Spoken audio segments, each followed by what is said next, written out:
So, Thank you. hi, David. All right, just put the camera on. I appreciate it. There you go. How are you? Very well, thank you. All right, welcome to the August 4th, 2022 meeting of the University of Rhode Island Board of Trustees. The meeting is being held in person with committee members participating remotely. At this time, Board Secretary Michelle Carreri will conduct a roll call attendance to determine if a quorum is present. Please clearly respond present via WebEx or present in person when your name is called. Margot Cook. Present via WebEx. Karina Montilla Edmonds. Present via WebEx.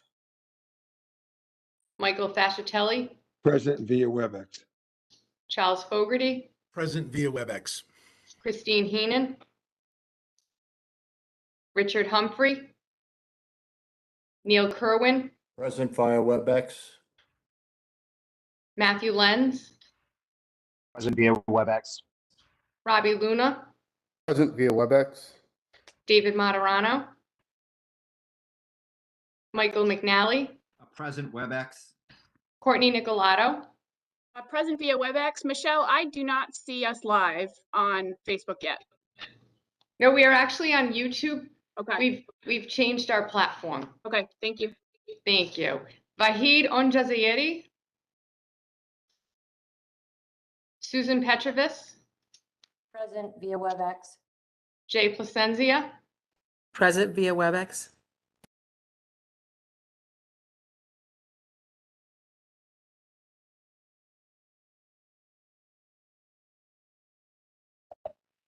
Michelle? Did you hear my response? Yeah, I heard you, Jay. Okay, I think we lost Michelle. I think Yeah, so. it looks like we lost the in-room people very quickly. I'm messaging them now to see what happened on the campus side. Thanks, Katie. I don't know if you can hear me. This is Vahid. I'm here now too, just in case you need the numbers. Had a little internet trouble. Hi, Vahid. Morning. We're waiting for Michelle to come back in. I do see that there's a quorum present. We'll give her a second.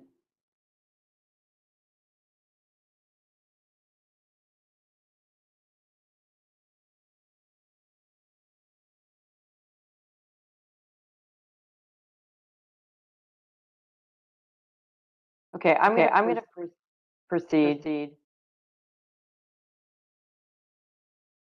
I've got feedback. Can you hear me okay? Yes. Okay. All right. A quorum is present. I'm going to call the meeting to order. A reminder for everyone that for the benefit of our audience, please clearly identify yourself when you comment, make a motion or a second to a motion. Participants using WebEx are required to keep their cameras on. And at this time, I would like to read into the record the University of Rhode Island Land Acknowledgement Statement.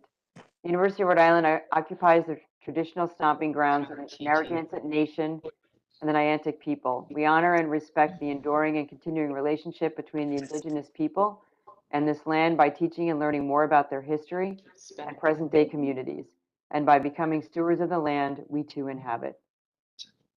The first order of business is acceptance of the agenda. May I have a motion that the URI Board of Trustees accept the agenda for the meeting of August 4, 2022? So, Fascitelli, Robbie I heard Luna, Jay. second. Robbie, second. Any discussion on the motion? I'd ask for a voice vote. All in favor, please say yes. Yes. yes. Any opposed? Any abstentions? Okay, the motion carries.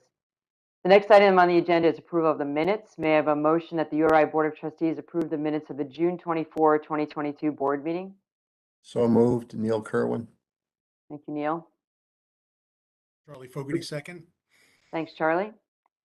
Any discussion on the motion? There being no discussion, I'd ask for a voice vote. All in favor, please say yes. Yes. Yes. Any opposed? I abstain as I wasn't, I did not attend the last meeting. I wasn't there, so I can't give an opinion. Perfect. Thanks, David. Okay, the motion carries. The next item on the agenda is now going to be the Finance and Facilities Committee report.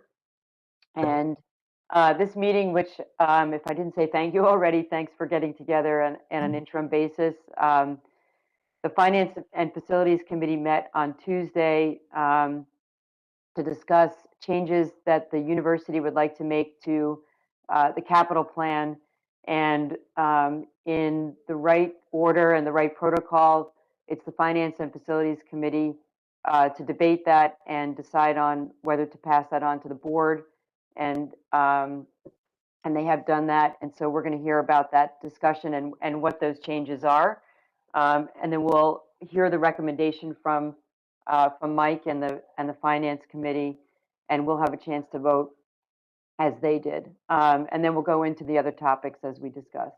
So I'm going to hand it over to Abby and Mike to walk through the recommendations on the capital plan. Thanks, Margot. I'll start. And again, thanks to the Finance Committee for getting together on short notice on Tuesday. We met to discuss two changes. If you all remember, we approved the capital improvement plan from fiscal year 24 to fiscal year 28 at the last board meeting. As Margaret said, things came to light where we wanted to amend that plan for two particular items and do it by tomorrow. So Abby, why don't you describe the amendments or the changes in the capital improvement plans, you and Ryan, and then we can come back and discuss it.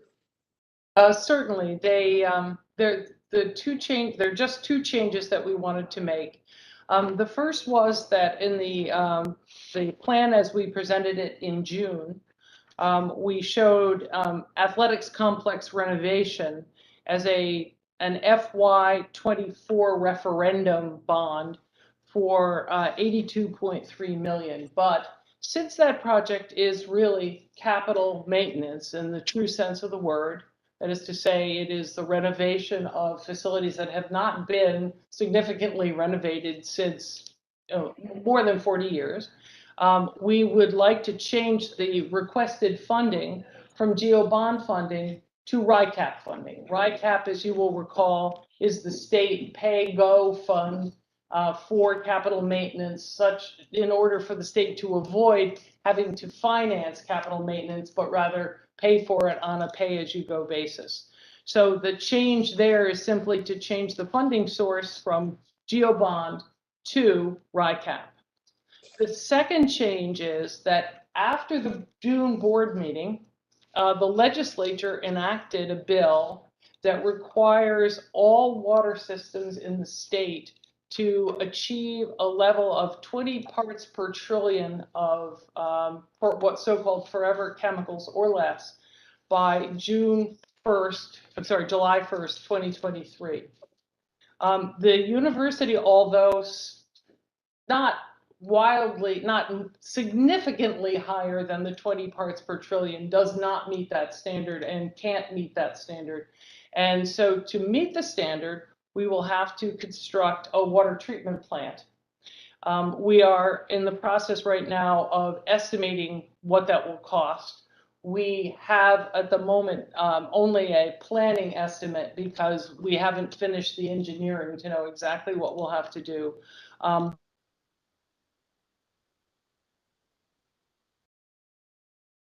no. Lost the audio. Did we lose Abby? I think we did lose Abby. I let them know.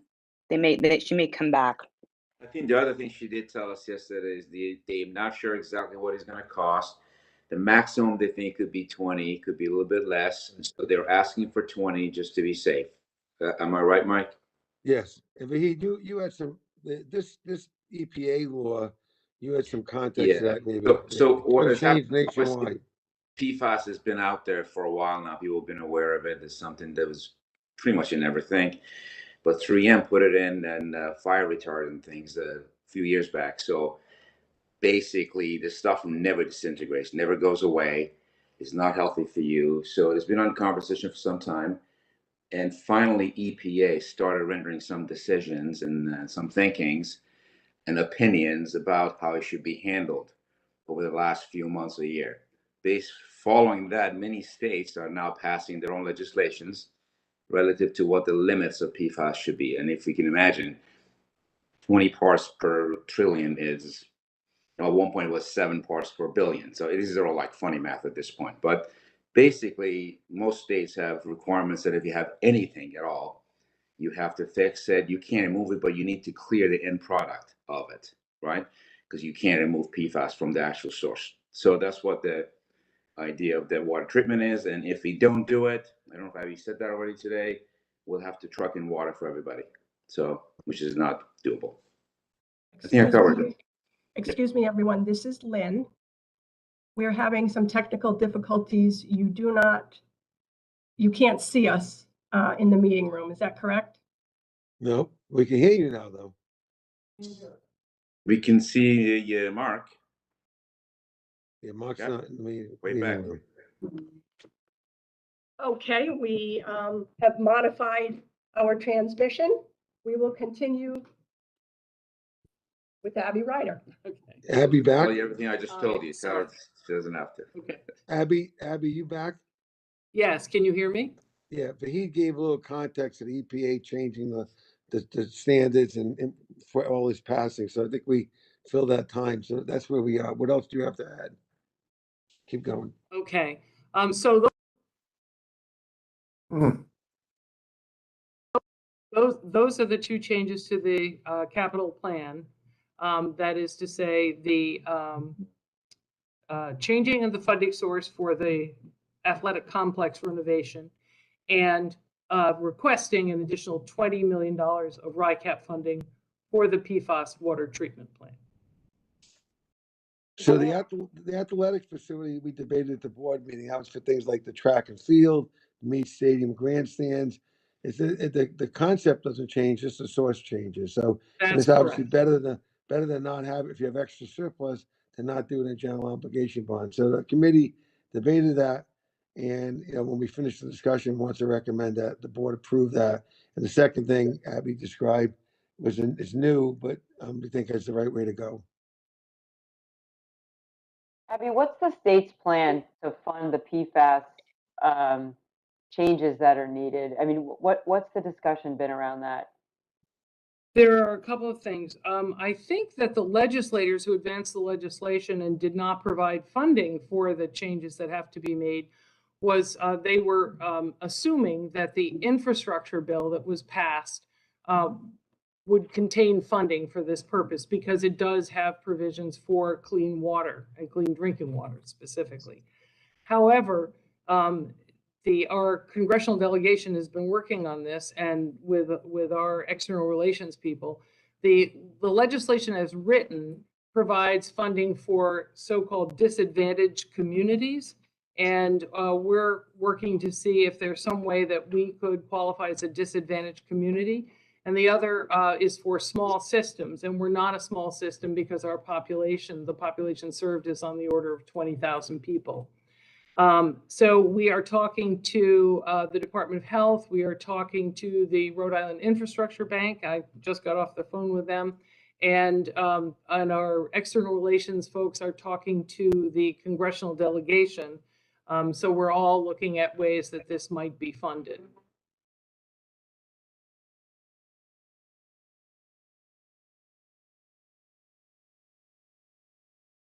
Margot, back to our report. If we have any questions for Abby, the committee, which met and recommended unanimously that the board change those, change the RICAP, the capital plan from 24 to 28 as enclosure 4A and B point out, and as Abby just described. So that's the finance and facilities recommendation to the board. Carlos, did you want to make a comment? Yes, Madam Chair. Thank you. I would also like to supplement what Abigail said. We are also working with Commerce Rhode Island. Those federal funds that came to us from the state are funneled through various state agencies, and Commerce Rhode Island has the bulk of it. President Parlange had a meeting with the new director, Liz Tanner, earlier this week, and she's working on giving us a contact person that's going to help us tap into some of the resources that Commerce Rhode Island may have. So that's an additional venue that we're going to try to tap into aside from the federal programs that are out there as well. So I just wanted to make sure that the board was aware that we're leaving no stone unturned. We're hitting the federal folks and the state folks and the state agencies that received or are the vessels for the federal money from the federal infrastructure plan. Thank you. Thanks, Carlos. And Margo, do you have any questions, or the other board members, or anybody have questions for Abby? Or we? All right, Margo, how would you then? I think we're prepared to make an official, ask for a motion for that. Okay, do you want me to read the motion? Any other? Yes, Okay. sure. All right, so may I have a motion that the URI Board of Trustees recommend that the Board of Trustees approve the changes in the University of Rhode Island Capital Improvement Plan for fiscal year 2024 through 2028 as presented and recommended in enclosures 4B. Karina Edmonds, I motion. Charlie Fogarty, second. Thank you, Karina and Charlie. Any discussion? I just make a clarification on the motion, Margot. I see there's a typographic error in the motion in the annotated agenda. It says that the URI Board of Trustees recommends that the Board of Trustees approve. Instead, it should be a vote that the URI Board of Trustees approve the changes. So if we could just reflect that for the minutes. It's not a recommendation, it's an approval. Thank you. An extra clause in there. Okay, so all with that amendment, all those in favor, please say yes. Yes. Yes. Yes. Yes. Any opposed? Any abstentions? All right, the motion carries. Thank you. All right, so now let's go back to the executive session. And let me just get back there. So I will call for a motion, or let me just say, the board is now going to seek to move into executive session for the following item: discussion regarding the acquisition or lease of real property pursuant to RAGL 42465A5. May I have a motion that the Board of Trustees convene into executive session for the item I just identified? Motion, Mike Fascitelli. Second, Jay Placencia. Thanks, Mike and Jay. Is there any discussion on the motion? There being no discussion, I'd ask for a voice vote. All in favor, please say yes. Yes. Yes. Yes. Any opposed? Any abstentions? All right, the motion carries. So the board is now going to convene into executive session. We're estimating about 20 minutes, after which the board will reconvene into open session. I will pause here and wait for Michelle to tell me that we're in executive session.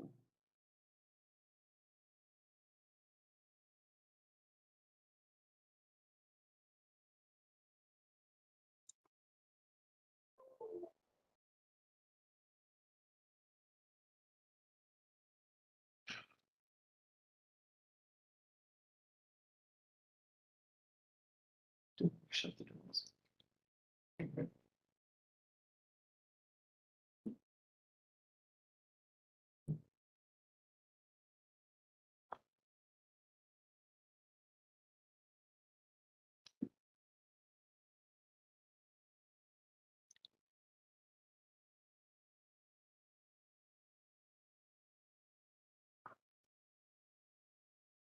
Michelle, are we good to go?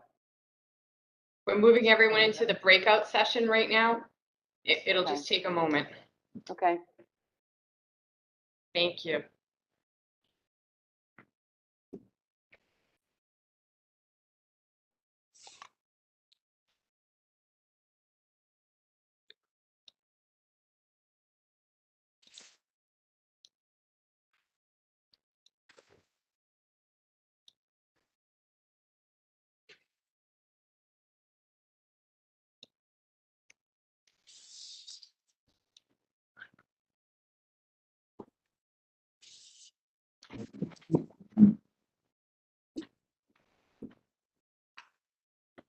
No.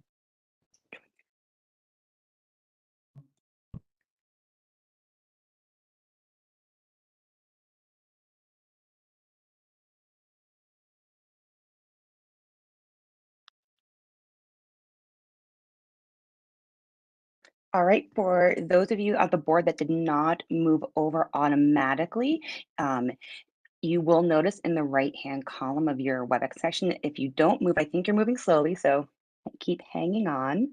All right. All right. We'll give it 1 second because you can move yourself, Neil, if it doesn't auto bump you over, which is why I stay in the main room.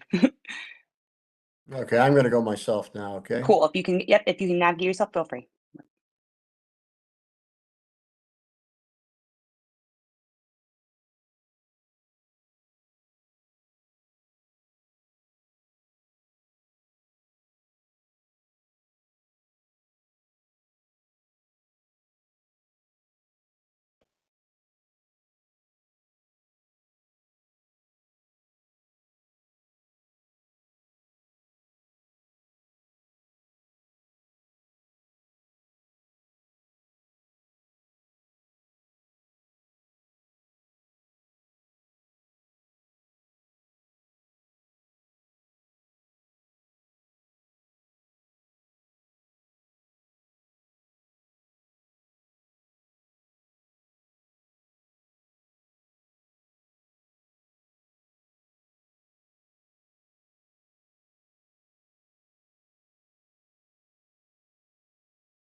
Margot, we are live. Okay, thank you. The Board of Trustees is now convened into open session. The first order of business in open session is a motion to seal the executive session minutes. May I have a motion that the minutes of the executive session, the URI Board of Trustees meeting be sealed? So moved, Neil Kerwin.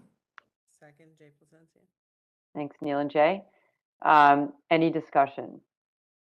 I'd ask for a voice vote. All in favor, please say yes. Yes. Any opposed? Any abstentions? Okay, the motion carries. And finally, may I have a motion to adjourn? So moved. Second. Thank you. I'm assuming no discussion. Motion carries. And I'd like to just announce that the next URI Board of Trustees meeting is scheduled for September 23rd, 2022. And in the meantime, enjoy the rest of your summer, and it's great to see everybody. Thanks, Take care. Bye, everybody. everyone. Thank Take you. care. Bye-bye. Thanks. So- Carlos.